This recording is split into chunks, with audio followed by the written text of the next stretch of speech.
Hello, Red Wave. Welcome to Bulldogs podcast. Today we get to know the Nevada Wolfpack football team, and joining me is play-by-play voice of the Nevada Wolfpack, John Ramey. John, thank you so much for joining me, taking the time out of your day to talk some football. How's everything going in Reno? You know, it's great. We're excited for conference play here in Northern Nevada. You may have noticed, if you've read up on the Wolfpack, that the non-conference schedule was full of learning, but not chock full of victories. So always good to turn the page. And the Fresno State game always has a little extra juice. I think this year Nevada certainly has their hands full with the Bulldogs. Nevada's had their hands full for the whole of the season. But, you know, trip to the Central Valley. I maintain a home here in Northern Nevada and also in Los Angeles. So it's a nice opportunity for me to dip down to SoCal real quick and then drive up, and that'll be fun. So I'm looking forward to coming to the Central Valley and seeing some Mountain West football. Yeah, I can't wait. I'm really excited. I'm always most excited for conference play. The big time Power 5 games are always fun, but man, Mountain West Conference is something different. My question for you is, I know it's been tough, but what is the overall feeling in the Wolfpack fan base right now about what's going on right now? I mean, I don't want to speak for all the fans, obviously, but clearly it's a fan base that is hungry for a victory. It's been a while. I think that, they opened the season at USC. That's a one-sided loss. That's understandable. USC's a national champion contender. They've got the defending Heisman Trophy winner. Mm-hmm. Week 2 was a loss at home to FCS Idaho, a good Idaho team, a playoff FCS team, a national championship contender at the FCS level.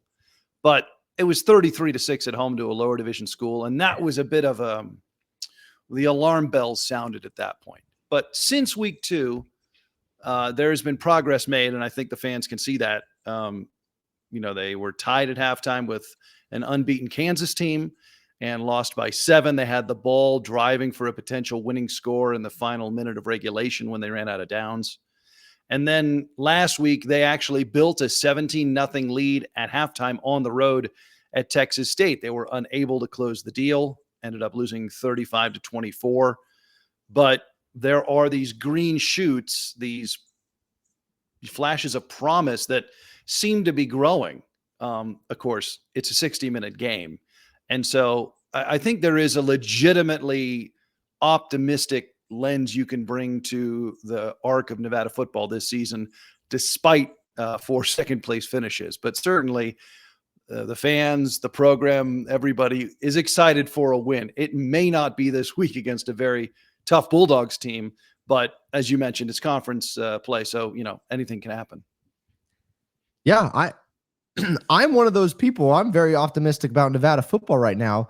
Talking to people in the Red Wave out in the Central Valley, hey, we can't look past Nevada after a close game against Kansas, a good Kansas team, and a very high octane offense at Texas State. You played them tight and you probably should have won. You put 4 quarters together, those games might go the opposite way for Nevada. So we don't want to overlook Nevada at all. We have our preview coming out, so we're going to talk about that later. But yeah, I would feel optimistic too if I was a Wolfpack fan.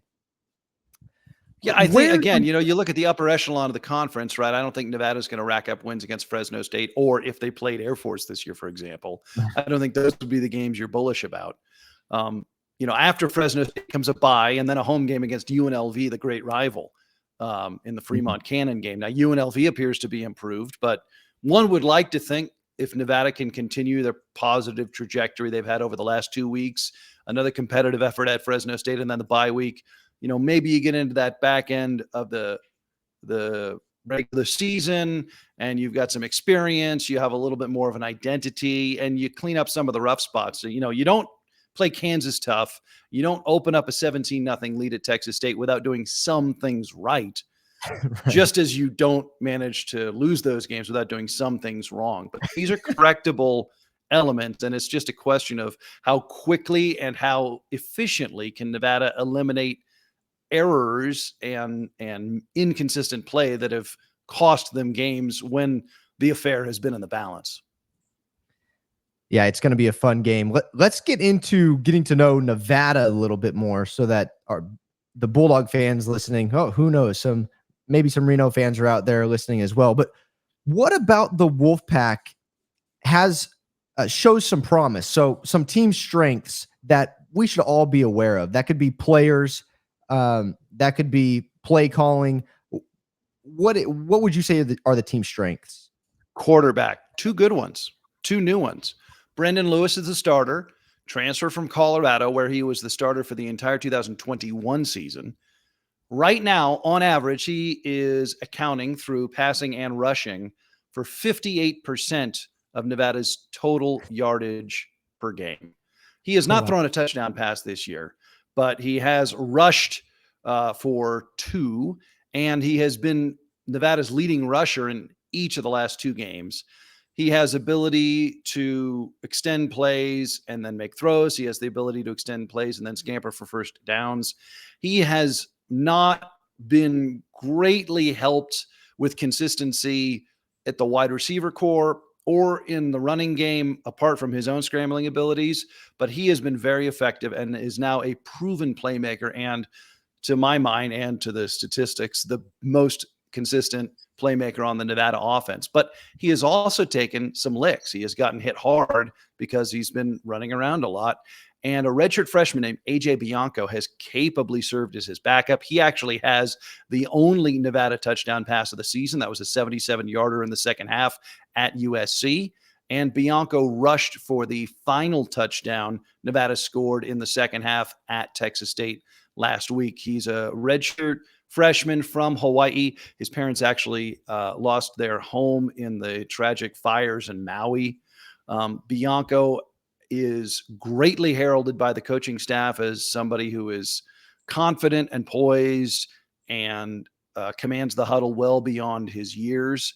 So the quarterback position has been a strength, even though the Nevada offense has struggled with consistency this year. Very interesting. Yeah, I haven't heard that yet. And, so I'm happy to hear that you guys have that potential, waiting in the wing with Bianco, which also scares me a little bit. But what about now? You guys had a running back, I think it was Toa Tawa, that was there for about 12 years, it seemed like. Who is there replacing him, and what does that look like? Because you didn't sound too confident talking about the running game, or I shouldn't say it hasn't helped like it has in the past. What is it? O-line? Is it running back? What's happening? I think the O-line has improved, and I also think the running backs have reloaded well after Toa Tawa's graduation. Toa's older brother is Vi, who played with Colin Kaepernick on the great Nevada teams around 2010. And Vi also played in the NFL. He is now the running backs coach for the Pack. So Toa was his younger brother. He graduated. But Ken Wilson, along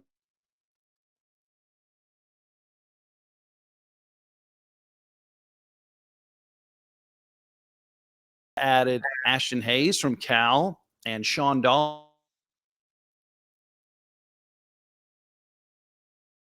for this week. He is a Northern Nevada kid who went to Cal and now is back in Northern Nevada with the Pack. Sean Dollars did not get a lot of opportunities at Oregon, but is a top flight running back from a skills perspective. He's out of Mater Dei, the powerhouse high school program in Southern California in Orange County. Dollars and Hayes have not had huge yardage games. Dollars has scored this year. Hayes, Dollars, and also Cross Patton, another transfer from Oregon, have all had trouble fumbling the football. So we have seen a lot of promise from the running game. We have not seen a lot of consistency, and unofficially 10 fumbles over the last 2 games. Nevada has not lost all 10 fumbles, and the official book has that total at 8. But by my count and by my colleague Chris Murray with Nevada Sports Net, we have 10 total fumbles in the last 2 games. So as the running game has shown some promise and the running back core looks explosive and skilled, their inability to hold on to the football has been something of a demerit if you were grading their performance to this point. So I truly believe the Nevada offensive line is congealing. They have not really had too much in the way of pass protection problems, and they have been able to run the ball at times with authority. It is a matter of consistency with the offensive line, and it is a matter of ball security with the running back core.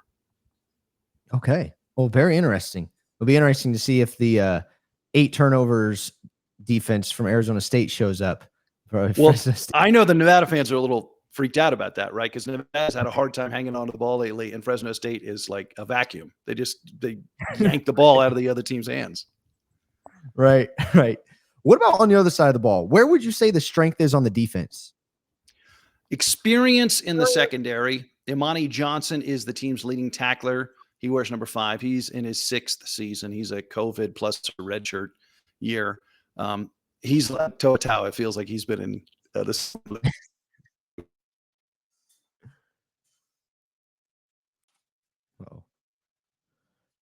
KK Meyer, who is young, had a 98-yard interception return for a touchdown.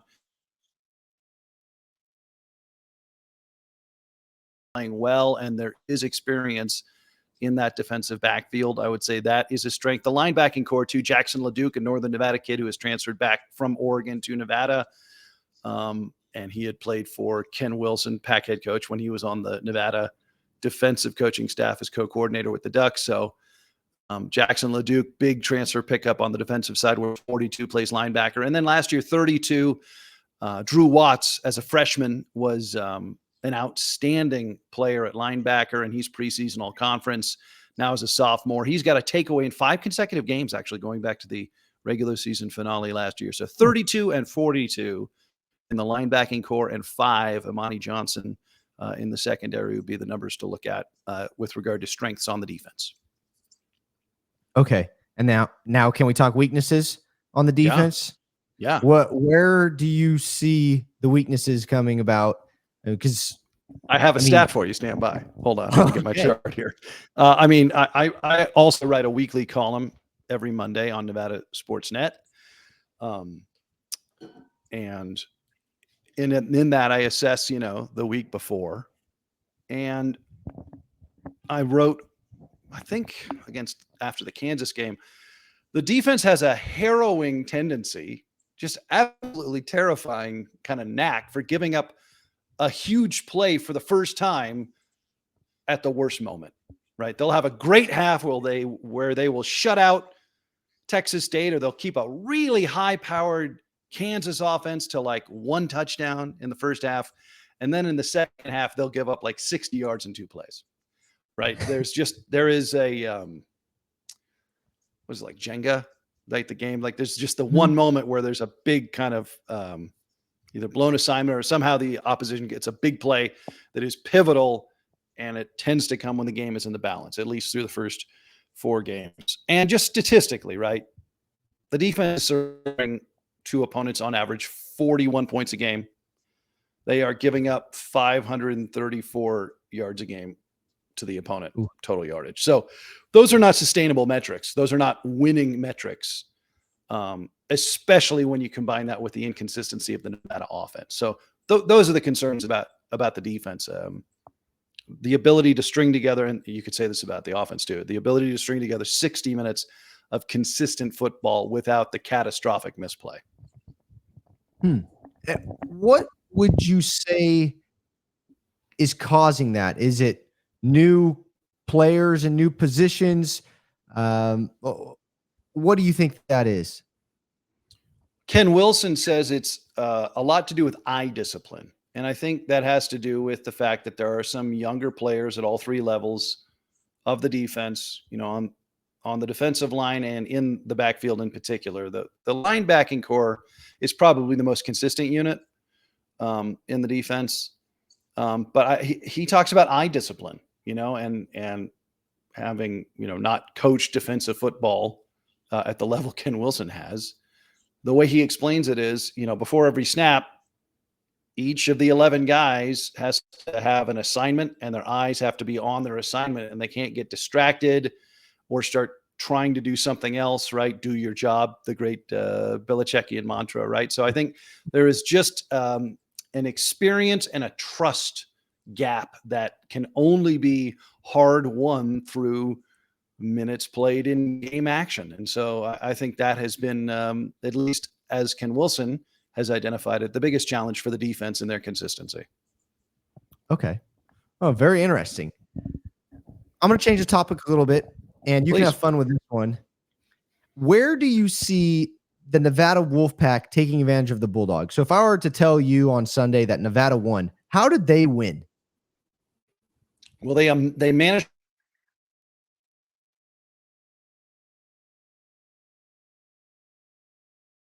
Oh, shoot. He has thrown 2 interceptions this year.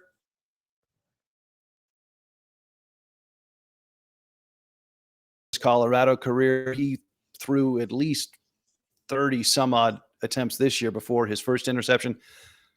He is really quite judicious with the football. The two picks have been late in games where Nevada is down multiple scores, and he's tried to make a big play happen, kind of throwing caution to the wind, knowing he would need to get a little bit lucky to get Nevada catalyzed.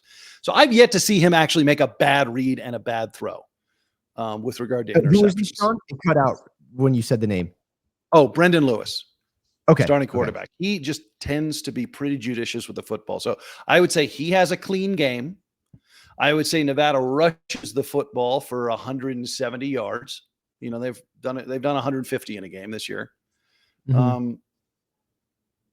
And how else? I would say low scoring and win time of possession. Honestly, I think they would have to, run the ball, hold the ball, kind of shorten the game, shorten the opportunity for the Fresno State offense, right? Which hung 53 last week. I think it would have to be kind of like a 13-10 kind of scrum game. Yeah, and with the rule change, it's possible you can do it. Darn Air Force, they seem to, they even put up a lot of points last game. Anyway, now where would you see Fresno State? I'm going to switch the question on you. Where would you see Fresno State taking advantage of the Wolfpack? You laid out a lot of stats defensively. Yeah. But where would you see Fresno State taking advantage of the Wolfpack and winning this game? Well, takeaways, right? I mean, as we said, Nevada's fumbled 10 times in the last 2 games. So I think this would be an incredibly dangerous Fresno State team to continue that trend against. I was filling out my chart. Lavelle Bailey's another guy who feels like he's been on the roster for a million years. Yeah. I think he's in a lot of silver and blue nightmares. So I just, if he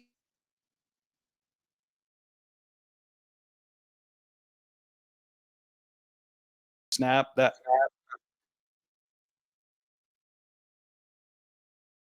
Oh, yeah. Sorry, John.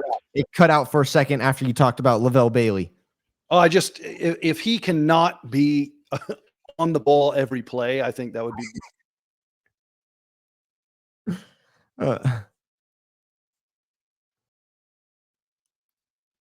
Now.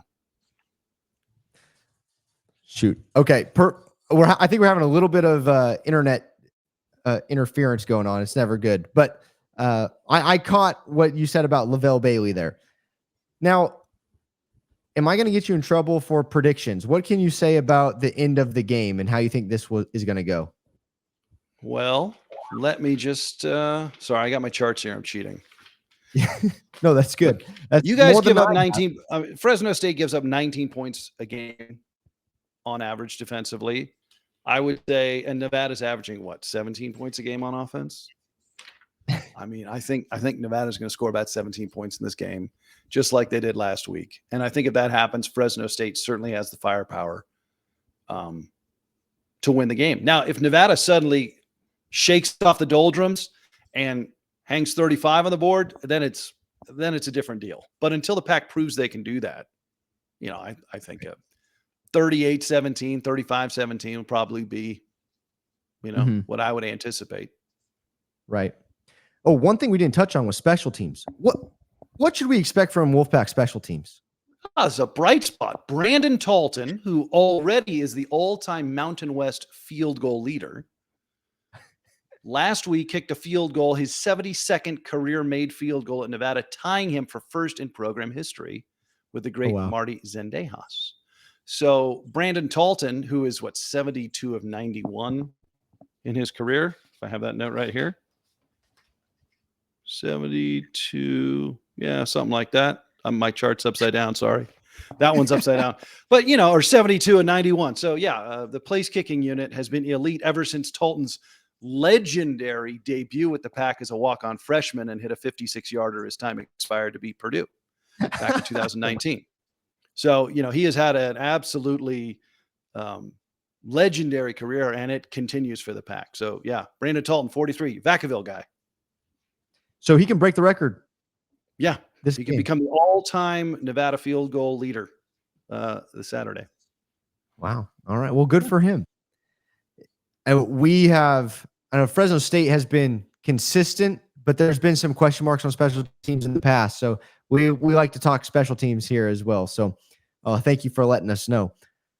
All right. So I know that Nevada, the Pack, as you say, dislikes UNLV the most. And we talk about this every episode whenever we have someone on for a get to know.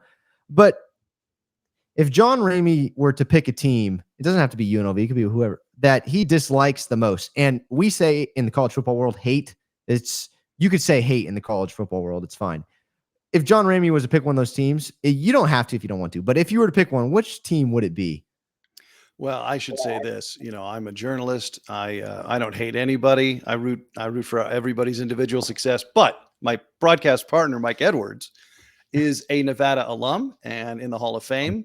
And UNLV is certainly number one in his least liked. Fresno State is high up there. Yeah. He really does relish. It's not the animosity isn't there like UNLV. Like that's a special in-state Nevada thing. The Vegas people call us Reno, and Nevada's the flagship school, right? And so they don't like that, right? It's a much older school than UNLV. Like UNLV acting like their big brother is way out of line. So that's like that's a respect level thing.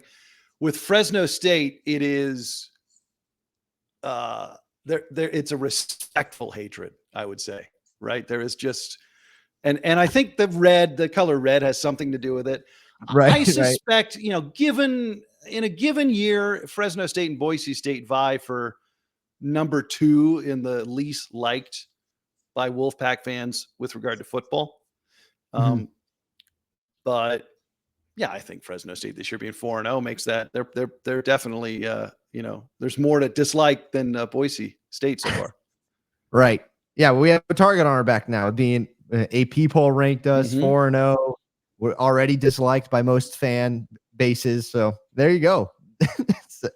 Now, what is your favorite thing about Reno? Like, if I was to come visit, where do I need to go? Well, I mean, Tahoe is kind of the cheap answer, right? I mean, that's one of the great physical natural beauties on planet Earth. Most beautiful freshwater lake that I've ever seen. Reno is a place that has 300 days of sunshine. The rugged beauty of, the Sierra Nevada, which is just to the west, and the idyllic riverfront with the Truckee flowing out of Tahoe and flowing through downtown Reno and then all the way up to Pyramid Lake. Reno's choose your own adventure. If you want like a downtown urban environment with a lot of culture, you have that right downtown and on the river and in Midtown. And if you want to drive for 15 minutes, you're in God's country, right? You can be out in, not see anybody if you want to, really. I mean, just get 15, 20 miles out of town. I've done a little motorcycling around here, and it is, it's remarkable kind of how quickly it all fades away into the beautiful, alpine desert, landscape here. Burning Man is held about 3 hours north of here. So you get culture, you get physical beauty, you get very good weather. I don't ski, but it is, they had the Olympics here in 1960, right? It's some of the world-class skiing. It's been a wonderful place to call home for the last 7 years. And the people, I should say the people are absolutely fantastic. Yeah, my buddy who's from Fresno is now on the volleyball coaching staff there, women's volleyball coaching staff, and he loves it. He's having a great time. Last thing, there was some news, I believe it was late yesterday, came out about a casino and the basketball program. Could you update us on everything? I read an article. I wasn't too sure on exactly what was going on, but could you clarify what exactly is happening at the university with that? So I was at the official announcement today at the Grand Sierra Resort, which is a casino, not quite in downtown. It's just north of the airport, but very close to the center of Reno, very close to campus. No more than 10 minutes away from campus. And the Grand Sierra Resort is owned by a gentleman named Alex Morello. He is also the owner of the Phoenix Coyotes of the NHL. He has owned the Grand Sierra Resort since 2011. Today, he announced a $1 billion with a B dollar private investment in upgrading the Grand Sierra Resort complex, and the centerpiece of this $1 billion upgrade will be a 10,000 seat state-of-the-art arena that will be the new home of Nevada basketball, tentatively scheduled for the 2026-27 season. The Board of Regents has to approve this move from Nevada's current home, which is on campus and owned by the State Lawler Event Center. The investment of $1 billion is the largest single private investment in the history of the city of Reno. And the folks here in Northern Nevada are ecstatic. Obviously, Stephanie Remp, the athletics director, Brian Sandoval, the former governor of Nevada, who is the university president and an alum, were part of the announcement today, as was men's basketball coach Steve Alford. Folks are over the moon. This means Nevada is now in position to bid for NCAA regionals. They can host MTEs, non-conference multi-team events.